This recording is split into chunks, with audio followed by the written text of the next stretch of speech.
Hello and welcome back to the channel. In this video we're going to talk about the importance of layout.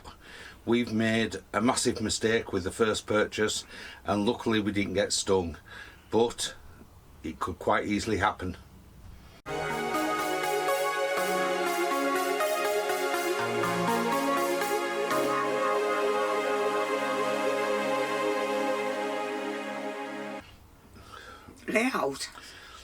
Layout, yeah. There's certain things when you buy a caravan that you have to think about, and the most important, I think, from our point of view, was length of the caravan, would it fit on the drive, and weight of the caravan for the car. Now, once we've got those two constraints, we then had the issue of looking at all the different layouts, and getting it wrong can cost you dearly. We got it wrong the first time, but it didn't cost us. We were lucky because of the lockdown. Yes. And the fact everybody wanted caravans. Yes. So we managed after 6 months to pretty much break even. Yeah. But in normal times, we'd have lost a fortune. Yeah. Yes. And it was just, we wanted to get away. We wanted a caravan for a vacation because we used to go on abroad. So we just went and bought the first caravan, but we didn't really look into it because it's 20 years since me and you have been caravanning. Yeah, but we looked at a few though, and we looked at different layouts, and we kind of decided we didn't want this sort of putting the bed up every night. Well, that was very much the first thing, wasn't it? Yeah. We weren't going to put the bed up every night. That was a no-no. Unless I wasn't going back to caravan. And we didn't like that sort of side end washroom type thing where we kind of squeezed in, weren't you, by the washroom and the bed at the side, which was like a French bed next to a washroom. That was kind of out. But we didn't really take a great deal of notice of everything else, did we? No, we didn't. And the first thing was the lounge area, and I want to take you back, and I'll put a link below to a video that Dan Trudgeon did when he was looking at eldest caravans, and his daughter mentioned something that was really apt, and that was, if you've got this centre console in the middle, that the seats were so short that you'd be kind of squished in a corner if somebody else wanted to sit there. And we had the same problem with the Orion, in that we had this centre little table and we had a seat either side, but the seats were neither something or nothing. They were too big enough for me to get on, but not really for you. Yeah, there was never a really proper comfortable position, so that the length of the seats was a bit of a problem because you weren't comfortable at night when you were sat watching the telly. We were sat opposite each other rather than sat together, and it was like, I don't know, because we curl up on the same settee now, don't we, in the house, yet we were kind of away from each other when we're in the caravan. Keeping us separated. Yeah, purely because the seats weren't big enough. So we'd got that problem with the front, and we had the problem with the bed at the back. We knew the bathroom was absolutely superb, and the kitchen was adequate, wasn't it? Yeah. But the bed was the governing factor, wasn't it? Yes, because we tried it. I slept near the window, and I woke up in the middle of the night to go to the toilet, so I used to have to climb over Alan, and I'm only 5'2", so I was literally sitting on them to get over because I've got short legs. So we tried it the other way, where Alan slept near the window. Alan would climb over me and wake me up. So that wasn't good. So within the constraints of length and weight, we'd kind of put other issues on ourselves, hadn't we? Yes. The front would because we I won't say we jumped into buying the caravan, but we didn't take the care maybe we should have done. You should have took notice of more people about it. Yeah, definitely. We should have watched. We knew there was going to be compromises, but what were we prepared to compromise, and what were we prepared not to compromise? Yeah. And the bed was the massive thing we didn't want to compromise on, wasn't it? Which meant we only owned that caravan for 6 months. But we had 6 months good trips. Yeah, but it was always niggling. Yes. There's this little problem with this and a little problem with that. And I think also as well, with, like, the fridge was fine, the bathroom was fine, but the cooker was only a 3-burner gas hob, so we didn't have the electric ring, we didn't have a great deal of space for the coffee maker and the toaster. Yeah, my pots and pans. Everything was kind of squeezed. We only had one wardrobe between us. Yeah, that was like angled as well, wasn't it? So it wasn't quite where we could put proper clothes in. Yeah.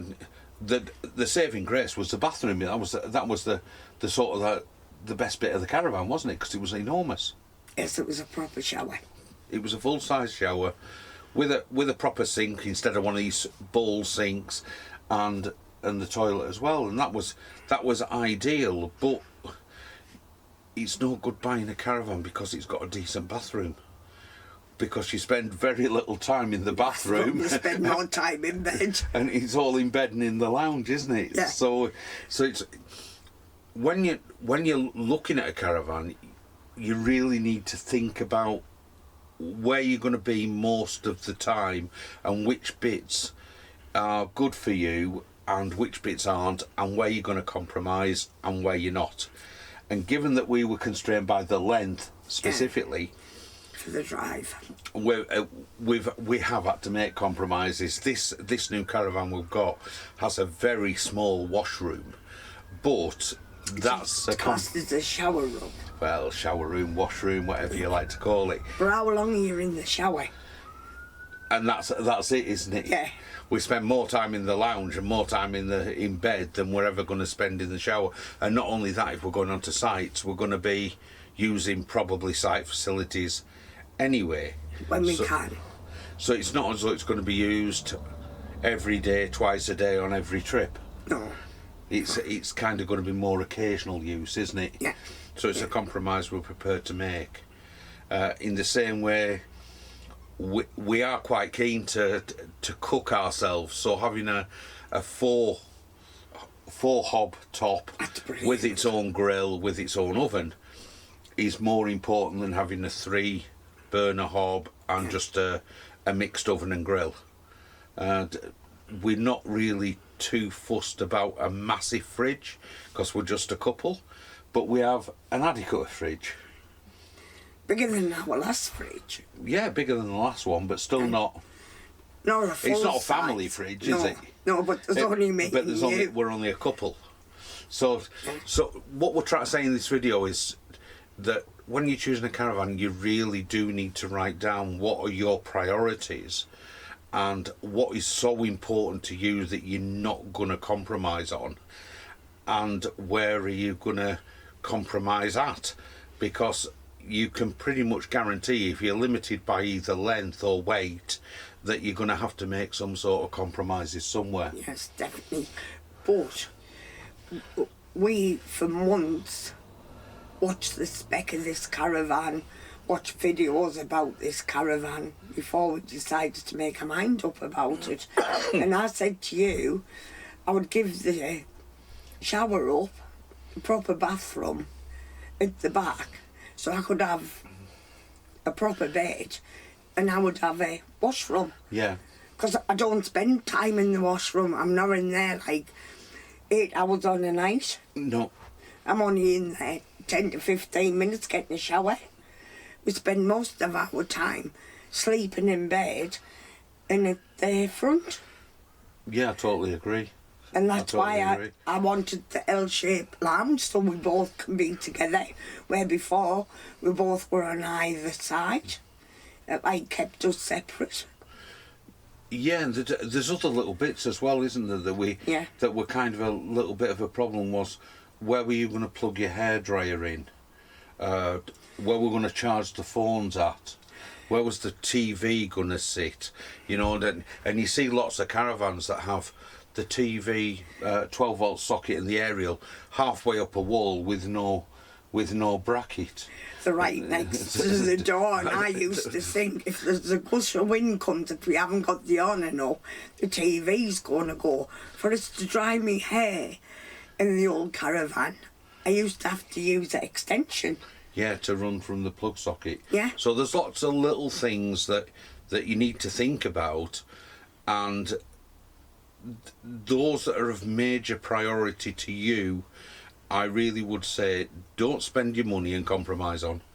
You know, we spent our money on this, and we absolutely said we would not buy a new caravan unless the bed was right, the lounge was right, and we had sufficient plug sockets, USB sockets and everything already installed, ready to go. We didn't want to start looking after making changes. I'm not running a lead to dry my hair in the bedroom. No. I've got a socket there, which is a big difference, and we've got the UB for the phones.